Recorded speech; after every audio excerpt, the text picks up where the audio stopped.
नमस्कार, स्वागत आप सबका Chanakya science and commerce classes में।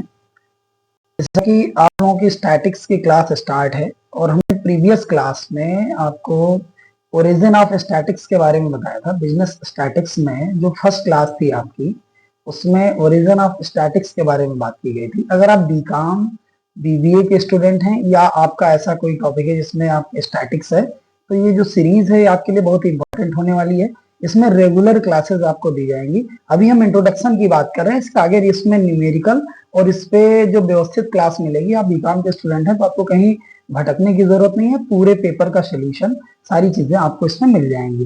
ठीक है, तो आज हम बात करने वाले हैं इंडियन स्टैटिक्स की। ठीक है, भारत में सांख्यिकी का विकास, development of statics in India. ठीक है, हम बात करेंगे इस पे। ठीक है, development of statics in India. अगर आप हिंदी के स्टूडेंट हैं या इंग्लिश के स्टूडेंट हैं तो भी आप बाइलिंगुअल क्लास चलेगी, आप आराम से समझ सकते हैं। और आपके जो भी टॉपिक हो आप उस पर कमेंट करिए, आपको उसका जवाब मिलेगा और उससे आगे सीरीज में हम उसको जरूर बताएंगे। देखिए, हमने प्रीवियस क्लास में ओरिजिन ऑफ स्टैटिक्स के बारे में बात किया था। फिर से 20 सेकंड लगेगा, उसका रिवीजन कर लेते हैं। देखिए, ओरिजिन ऑफ स्टैटिक्स की बात की जाए तो आपके यहाँ स्टैटिक्स का ओरिजिन आसेनी वैदिक इरा से माना जाता है। आपके ऋग्वेद में, यजुर्वेद में भी, क्योंकि उसमें भी गणना की जाती थी। Statics is a technique of collecting and representing classification of data in a numeric form. अगर सांख्यिकी एक विधि है जो कि आंकड़ों को, संख्यात्मक आंकड़ों को संग्रहित करती है, उन्हें वर्गीकृत करती है और उन्हें प्रस्तुतिकरण करती है। तो ये कोई मतलब ऐसा कोई विषय नहीं है।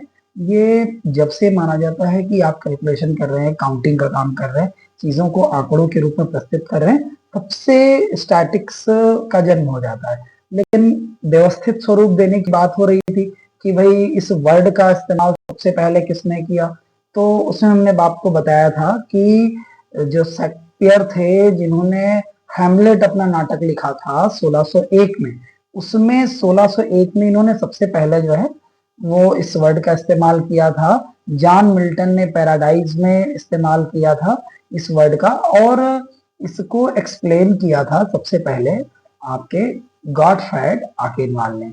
ठीक है, जिनको फादर ऑफ स्टैटिक्स कहा जाता है। और उसमें हमने आपको बताया था कि father of statics, father of modern statics और फादर ऑफ इंडियन स्टैटिक्स, ये तीनों में डिफरेंस होता है, तीनों के अलग अलग आंसर होते हैं। चलिए, तो अब बिना देर के हुए आज की क्लास स्टार्ट करते हैं। देखिए, आज हमारा टॉपिक है development of statics in India.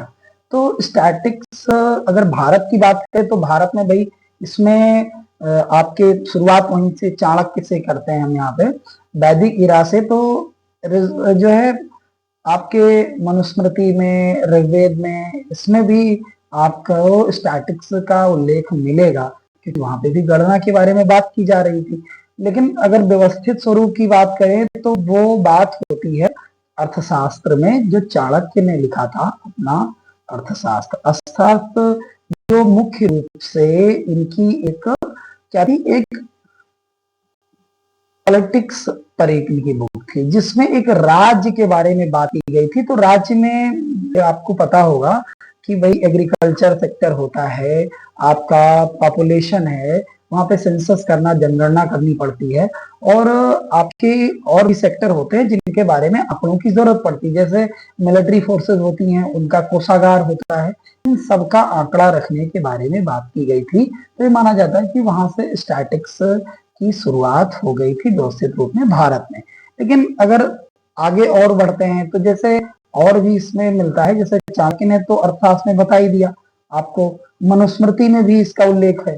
ठीक है, लेकिन अगर आप राजाओं की बात करें, जब आपके पास राजाओं का शासन था, तो उसमें मौर्य काल में देखा गया है कि मौर्य काल में एक व्यवस्थित रूप से, मतलब रेगुलर इसके बारे में जो है इसमें जो है सांख्यिकी का उपयोग करके जनगणना और ये सारे कार्य किए जा रहे थे। न्यूमेरिक फॉर्म में चीजों को हम रिप्रेजेंट कर रहे थे, वहां बता रहे थे। ठीक, इसके बाद अगर अकबर के समय की बात करते हैं तो वहां पे आईने अकबरी में, ठीक है, अकबर के समय में, अगर अकबर के समय में अगर हम बात करें, ठीक है, तो इसमें आईने, ये सबको पता होगा जो वो ए अकबरी, ठीक है, ये इतिहास के बारे में मुझे थोड़ा सा कम जानकारी है, जिनको ज्यादा है वो थोड़ा देख लेंगे। आईने अकबरी, तो इसमें भी इसका लेख आपका मिल जाता है।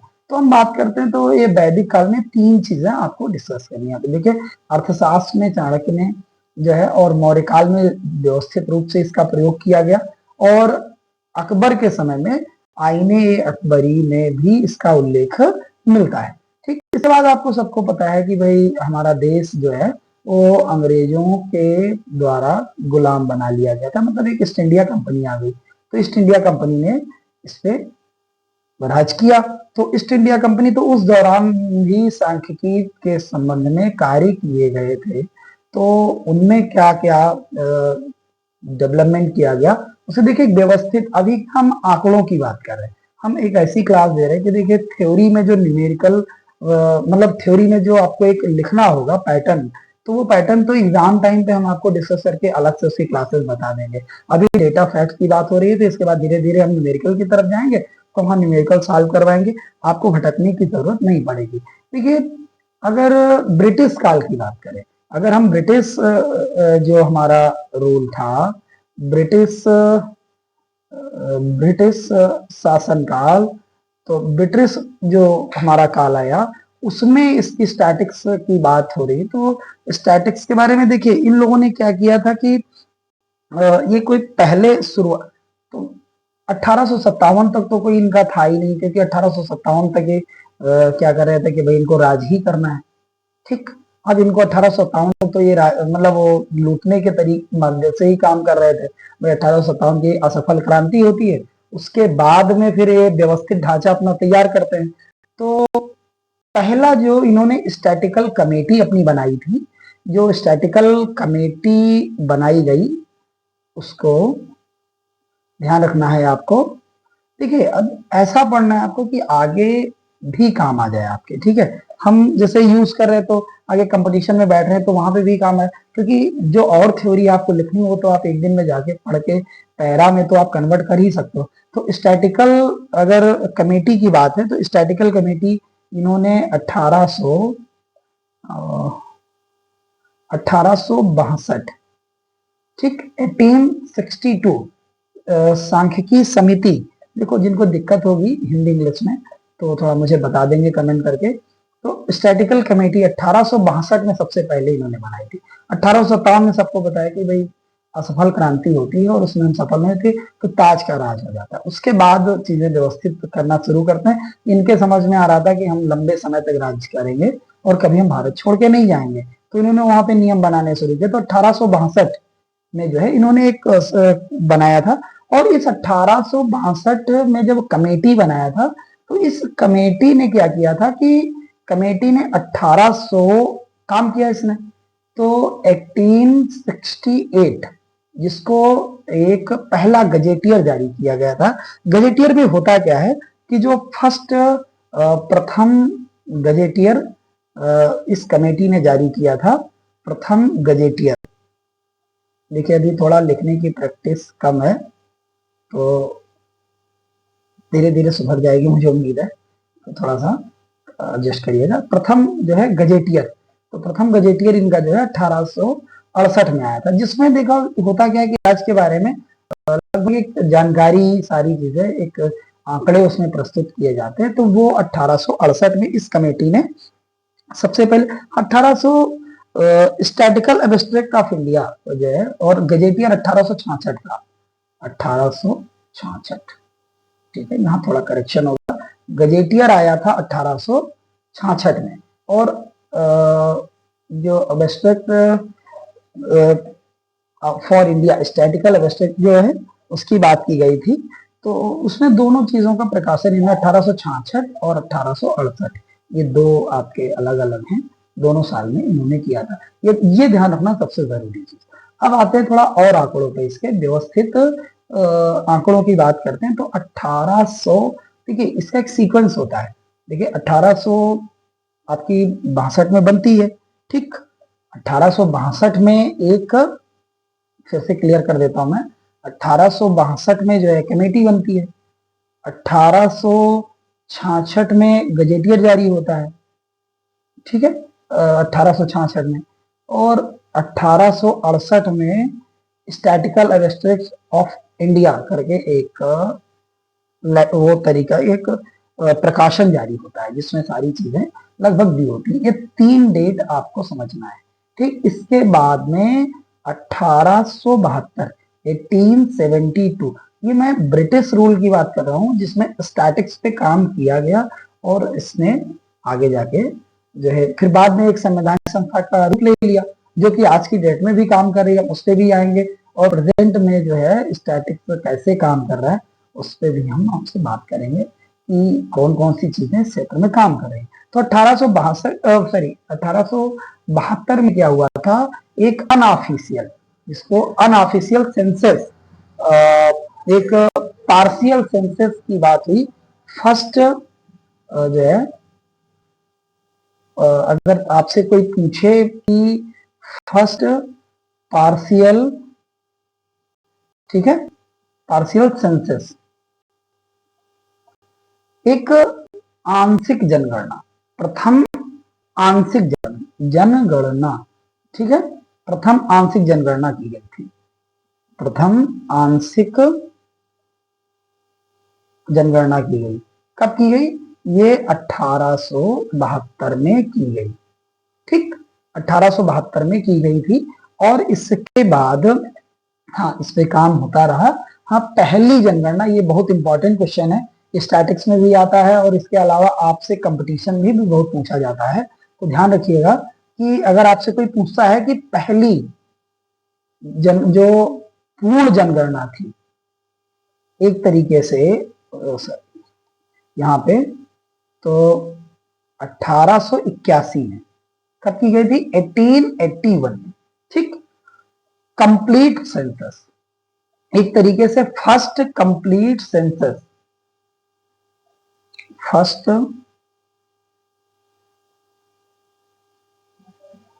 कंप्लीट सेंसस, एक तरीके से ये पूर्ण जनगणना, जो पहली पूर्ण जनगणना थी वो 1881 हो गई। अच्छा, इस चीज को ध्यान रखना कि 1881 से जो है वो जनगणना शुरू हुई थी, और इसका जो एक गैप रखा गया था जनगणना करने का, वो 10 साल रखा गया था।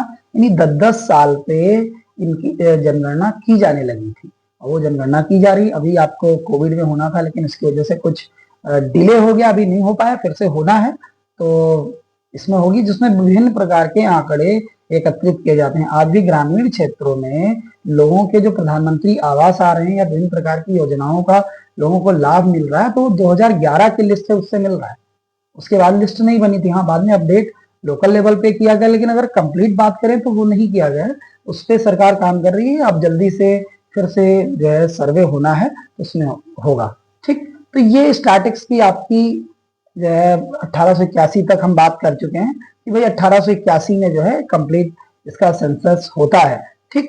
अब इसके बाद क्या हुआ कि 1886 में agriculture statics in British India, जो एग्रीकल्चर सेक्टर में जो है एक गजेटियर जारी किया गया, यानी प्रकाशन एक प्रकार से किया गया। कितना, 1886 में। हम आंकड़ों में बात करने वाले हैं आज, जिससे कि आपको एक कंप्लीट नॉलेज हो जाए इसकी हिस्ट्री के बारे में। बाकी इसका जो पैरा है उस पर हम बात करेंगे, ठीक। तो 1886 में एग्रीकल्चर सेक्टर के लिए इन्होंने agriculture British static in British India की बात की गई थी। 1800 एक गजेटियर जारी किया गया, प्रकाशन जारी किया, जिसमें आपके एग्रीकल्चर सेक्टर से रिलेटेड जो इंपॉर्टेंट डाटा था उसके बारे में बात की गई थी, ठीक। तो कंप्लीट हो गया यहां तक, ठीक है। नेक्स्ट देखते हैं। तो भाई अभी तो आप गुलाम ही हैं, तो अभी तो स्वतंत्रता तक हम पहुंचे ही नहीं है, स्वतंत्रता के पूर्व की बात कर रहे हैं। ये सारी चीजें जो हम बात कर रहे हैं आपसे, ये स्वतंत्रता के पूर्व की बात हो रही है, प्री इंडिपेंडेंस की बात हो रही है कि यहाँ पे प्री, अभी हम इंडिपेंडेंस, स्वतंत्रता के पूर्व की बात हो रही है। ये सारे आंकड़े जो मैं आपको दे रहा हूं ये स्वतंत्रता के पहले के हैं, 1886।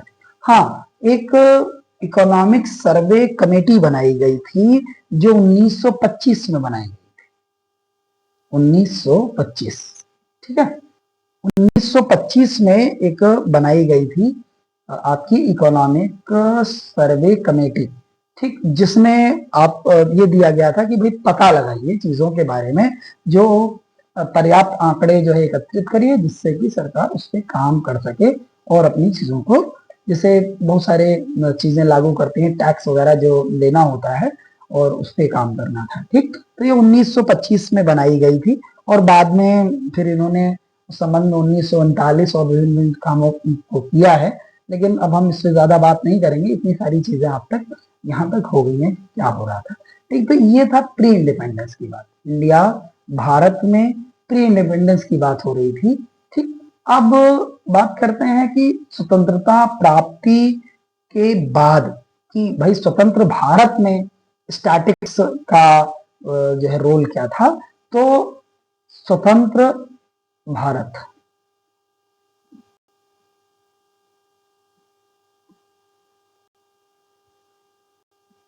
स्वतंत्र भारत, ठीक, फ्री जो है इंडिया आफ्टर इंडिपेंडेंस की या बात करते हैं, आफ्टर इंडिपेंडेंस, आफ्टर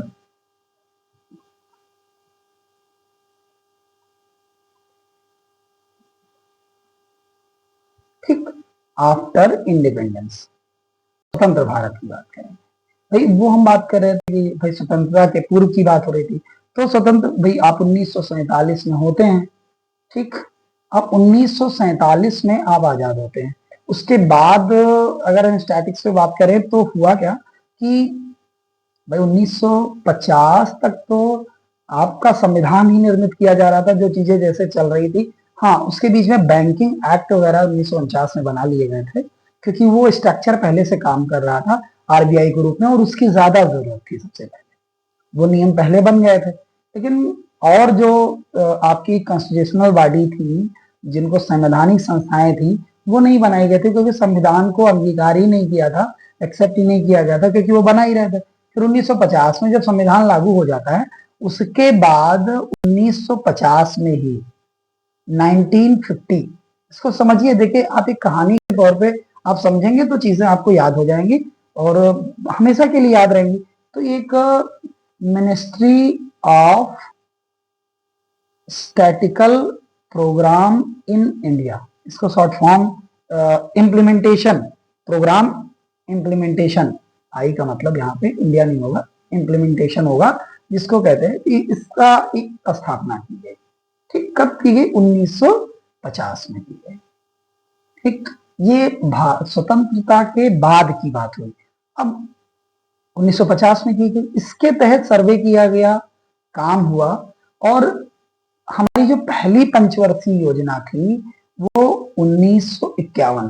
देखिए यहाँ पे एक व्यक्ति है, उसका नाम लेना बहुत जरूरी है, क्योंकि उन्होंने आपके स्टैटिक्स के लिए बहुत कुछ किया, जिसमें हम आगे बात भी करने वाले हैं, प्रोफेसर पीसी महालानोबिस, ठीक, जिनको फादर ऑफ इंडियन स्टैटिक्स भी कहा जाता है, इन्होंने काम किया था और इन्होंने ही ये कॉन्सेप्ट दिया था 5 ईयर प्लान।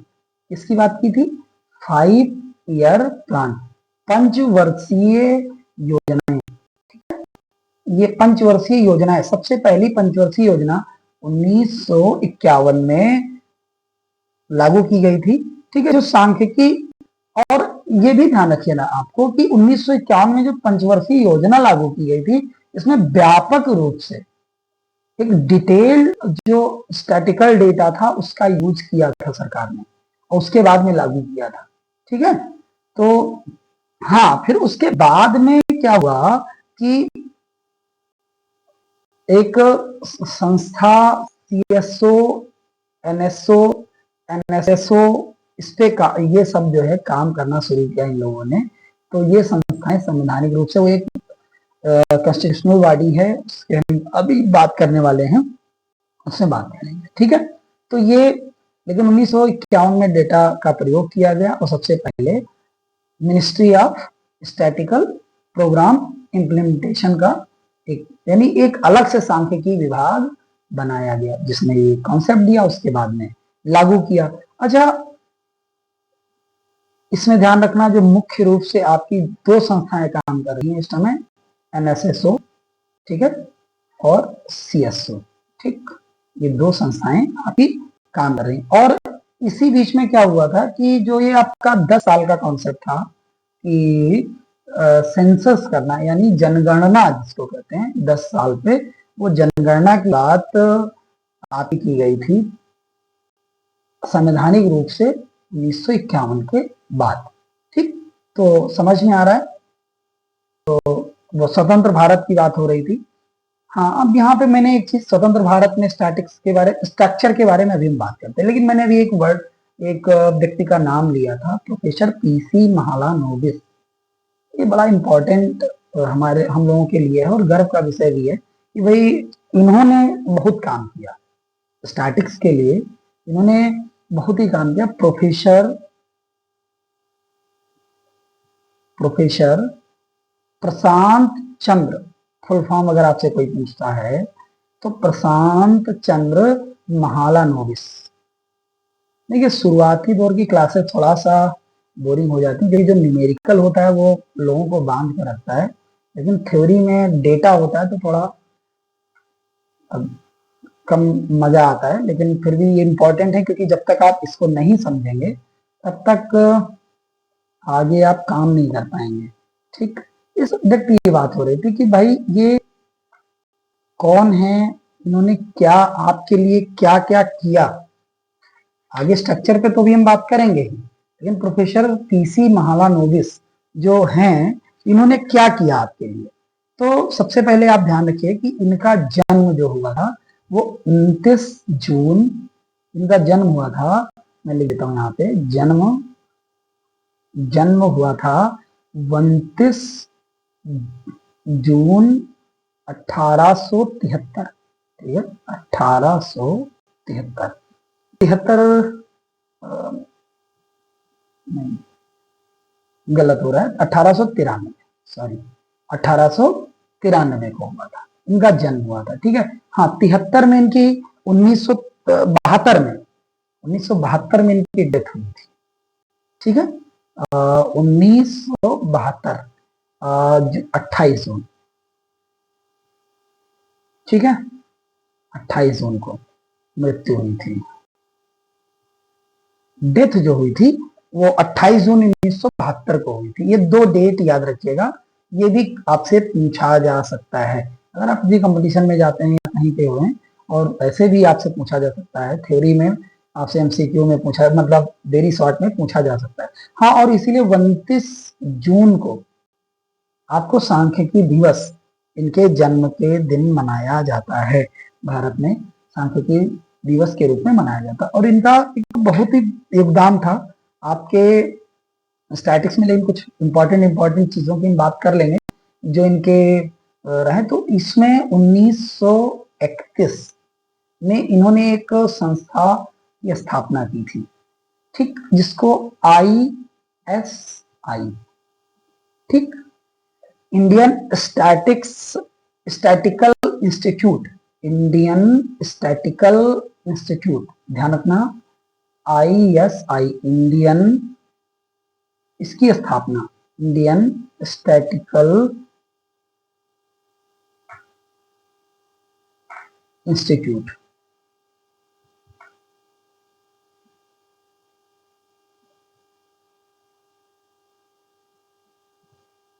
ठीक, इंस्टीट्यूट, ठीक, इसकी स्थापना इन्होंने की थी 1931 में। और इन्होंने एक धुरी जो सांख्यिकी उपाय विकसित किया था, जैसे मेजरमेंट होता है, महालनोबिस दूरी जिसको कहा जाता है, उसका जो है इन्होंने विकास किया था और जो है उसको एक national sample survey, NSS, NSS, ठीक, इसका नींव रखी थी।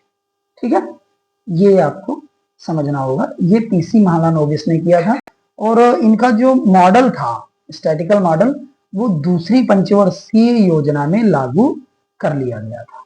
ठीक है, अब ये आपका एक हिस्ट्री हो गई। ठीक है, अगर बात करते हैं हम कि भाई स्टैटिक्स में प्रेजेंट में क्या चल रहा है इस टाइम, कैसे काम कर रहे हैं आप, तो होता क्या है कि भाई हमने एक अलग से विभाग है, उसका एक स्वतंत्र प्रभार राज्य मंत्री होता है, स्वतंत्र प्रभार राज्य मंत्री होता है।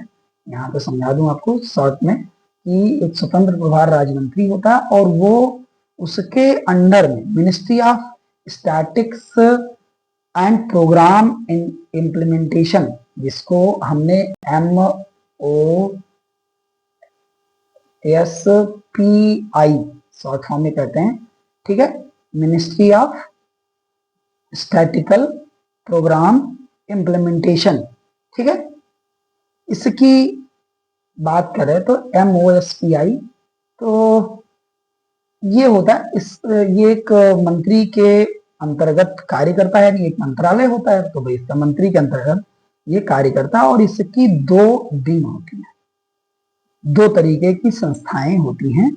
एक स्टैटिकल होता है जो डेटा रिप्रेजेंट करता है, और एक प्रोग्रामिंग टीम होती है जो उनका इम्प्लीमेंटेशन ले जाके करते हैं।